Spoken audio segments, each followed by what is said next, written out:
अपने ही मांस खा के दिखाया तब कहना गोभी। Halo semua, Here Alam, Usder. Kalau bicara tentang India, apa yang bakal jadi top of mind kalian? Bahasanya, makanannya, atau wisatanya? Nah, hari ini kita nggak bakal bahas itu. Hari ini kita bakal bahas sebuah tradisi yang dilakukan oleh sekumpulan orang di India yang benar-benar boom. Tradisi-tradisi dan ritual-ritualnya tuh kayak bener-bener mind blowing banget guys. Bayangin pas pertama kali aku baca artikel tentang tradisi ini, bener-bener nggak bisa berword-word, saking aneh dan absurdnya teman-teman. Oke, nggak perlu banyak basa-basi, langsung aja kita bahas Agori Sadus. Sebelum kita bahas lebih jauh, kita kenalan dulu teman-teman sama Agori Sadus. Nah, setelah aku searching di Google, aku nemuin kayak ada dua kubu yang nyebut Agori Sadus ini. Ada yang nyebut sebagai sekte, nah ada juga yang nyebut sebagai suku. Tapi karena kebanyakan artikel yang aku lihat itu mereka nyebutnya sebagai sekte, nah jadi kita sepakat dari awal sampai akhir video ini kita sebut Agori Sadus ini sekte ya teman-teman. Oke, kita lanjut ke pembahasan. Agori ini sebenarnya berasal dari bahasa Sanskerta yang secara harfiah artinya itu tidak menakutkan. Awal mula dari kemunculan sekte ini diperkirakan sejak abad ke-7 atau abad ke-8 Masehi teman-teman, yang which is jauh sebelum kita lahir. Sekte Agori itu dipercaya sebagai sekte penerus dari dua sekte terdahulunya, yaitu sekte Kapalika dan Kalamuka. Kita nggak bakal bahas teman-teman dua sekte itu, kita cuma bakal fokus ngebahas sekte Agori. Untuk sekte Agori ini sendiri, pendirinya itu dikenal dengan sebutan Baba Kenaram. Artinya teman-teman, sekte ini tuh kayak ngajarin untuk memahami kehidupan dan mencapai kebebasan sejati, seseorang harus membuang rasa takut dan rasa jijiknya. Jadi kayak untuk mencapai tujuan hidup, kita harus melampaui rasa takut yang ada di dalam diri kita dan rasa jijik yang ada di dalam diri kita. Makanya para pengikut sekte ini nggak ada tuh yang kenal yang namanya baik, buruk, kotor, najis, semua nggak ada. Mereka semua pukul rata. Dan FYI aja nih ya teman-teman, mereka tuh kayak ada tapi nggak dianggap. Maksudnya gimana tuh bang? Jadi gini teman-teman, walaupun sekte Agori ini tuh kayak basisnya di India, tapi di sana mereka nggak dianggap ada, mereka nggak diakui sama mayoritas warga penganut agama Hindu di India. Karena sebagian besar penganut agama Hindu di India meyakini kalau sekte Agori ini tuh aliran sesat. Bang, gimana sih tradisinya sekte Agori ini? Kenapa sampai dikatain sesat gitu?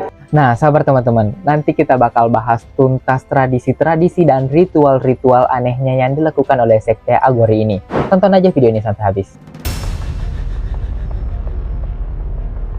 Para pengikut sekte ini tinggal dan berkumpul di kota Varanasi, India dan sepanjang Sungai Gangga. Nah, kenapa mereka memilih buat kumpul di satu kota itu? Karena menurut kepercayaan India, kota itu adalah kota favorit Dewa Siwa. Salah satu tempat yang jadi tempat favorit mereka di kota Varanasi ini adalah sebuah tempat yang namanya Manikarnika Ghat. Ini adalah tempat kremasi paling suci di kota itu. Mereka sering terlihat melakukan meditasi di sana. Nah, tadi kan aku juga bilang kalau mereka itu selain tinggal di kota Varanasi, mereka juga tinggal di sepanjang Sungai Gangga. Nah, kenapa mereka memilih buat tinggal di sepanjang Sungai Gangga? Ada alasannya, teman-teman.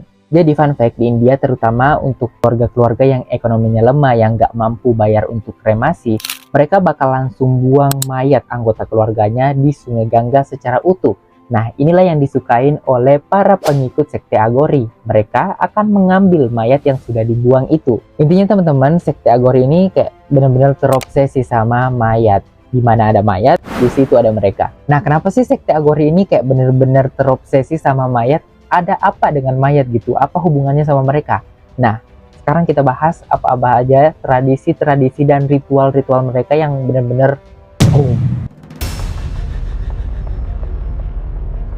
Seperti yang udah aku bilang, tradisi dan ritual-ritual yang dilakukan oleh sekte Agori ini benar-benar di luar nalar teman-teman. Pantas saja keberadaan mereka tuh benar-benar gak diakui di India. Apa aja tuh bang tradisinya? Oke, kita breakdown satu-satu teman-teman. Nah, yang pertama biasanya untuk memulai ritual-ritual mereka akan mengkonsumsi zat-zat terlarang kayak ganja, alkohol, dan sejenisnya lah. Jadi tujuan mereka mengkonsumsi zat-zat terlarang ini supaya mereka bisa ngeplay dan memperoleh kesadaran di luar duniawi selama proses ritual yang mereka lakukan. Jadi pokoknya sebelum mereka ngelakuin ritual, mereka minum ganja dulu atau alkohol dulu. Dan jelas-jelas ini juga melanggar norma sosial yang ada di sana.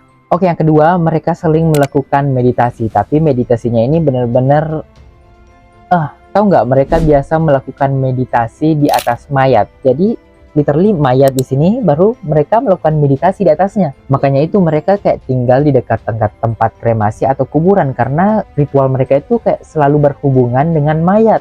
Tujuan mereka melakukan meditasi di tempat-tempat yang dekat dengan mayat atau kayak tempat-tempat kremasi ini sebenarnya agak lumayan masuk akal sih teman-teman. Jadi itu katanya tujuannya untuk ngebantu mengatasi rasa ketakutan akan kematian dan ketertarikan duniawi. Ya masih masuk akal sih. Jadi simpelnya kalau mereka ngelihat mayat atau abu kremasi, mereka bisa langsung ingat kalau semua bakal mati, gak bakal ada yang abadi. Nah, ngomong-ngomong soal abu kremasi, ada lagi satu ritual mereka yang bener-bener boom. Coba kalian perhatiin di tubuh mereka. Di situ ada kayak putih-putih kan? Nah, kalian salah kalau nganggap itu kayak bedak atau tepung. Itu adalah abu kremasi, teman-teman. Pengikut dari sekte Agori ini melumuri tubuh mereka dengan menggunakan abu kremasi. Tujuannya apa? Tujuannya supaya mereka bisa tetap sehat. Jadi mereka percaya kalau dengan melumuri badan dengan menggunakan abu kremasi, mereka bisa terhindar dari penyakit dan mendapatkan keberkahan. Mau yang lebih ekstrim lagi? Tenang, masih ada. Kalian pikir mereka cuma melakukan meditasi dekat mayat? Oh, tentu tidak. Mereka juga kanibal, teman-teman. Dan di beberapa artikel yang kudapat, katanya mereka tuh juga memakan kotorannya sendiri.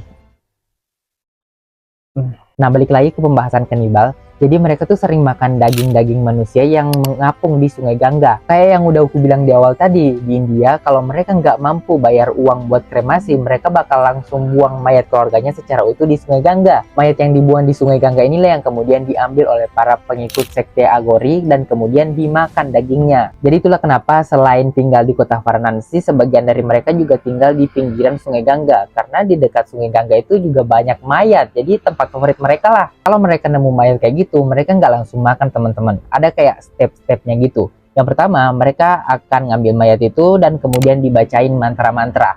Nah, setelah dibacain mantra-mantra, mayat ini bakal dijadiin persembahan ke dewa. Nah, setelah dilakukan persembahan, barulah dimakan sama mereka. Dan kalian harus tahu, teman-teman, mereka makan daging manusia dan kotorannya sendiri itu ada tujuannya. Tujuannya itu katanya untuk membuktikan kalau di dunia ini nggak ada yang perlu ditakutin dan nggak ada yang perlu dijijikin. Dan uniknya teman-teman, walaupun mereka kanibal, tapi kalau ada salah satu pengikut dari sekte Agori ini yang meninggal, mayatnya itu nggak dimakan seperti mayat-mayat yang lain. Malah mereka bakal nguburin atau melakukan kremasi terhadap mayat itu. Jadi pengikut sekte Agori ini kayak nggak makan daging manusia yang jenis seperti mereka yang sama-sama pengikut sekte Agori gitu. Kenapa ya kira-kira mereka nggak makan teman sektenya sendiri gitu? Nah terakhir nih guys, sebenarnya agak sensitif karena berhubungan sama seks. Jadi tuh pengikut sekte Agori ini juga sering melakukan hubungan seksual dengan mayat-mayat. Wah, gila banget teman-teman. Dan mau denger apa yang lebih gila lagi? Selain dengan mayat-mayat, mereka juga sering melakukan hubungan seksual dengan wanita-wanita yang sedang menstruasi. Entah ini tujuan dan maksudnya kayak gimana, tapi intinya ini benar-benar gila teman-teman.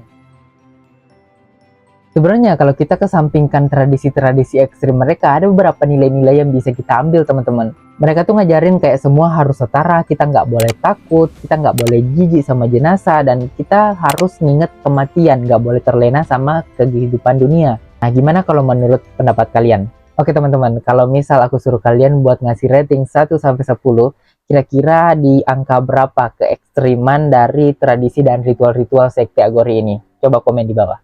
Jangan lupa juga buat di like video ini dan di subscribe channel ini kalau kalian suka video-video kayak gini. Kita ketemu lagi di video-video berikutnya. See you!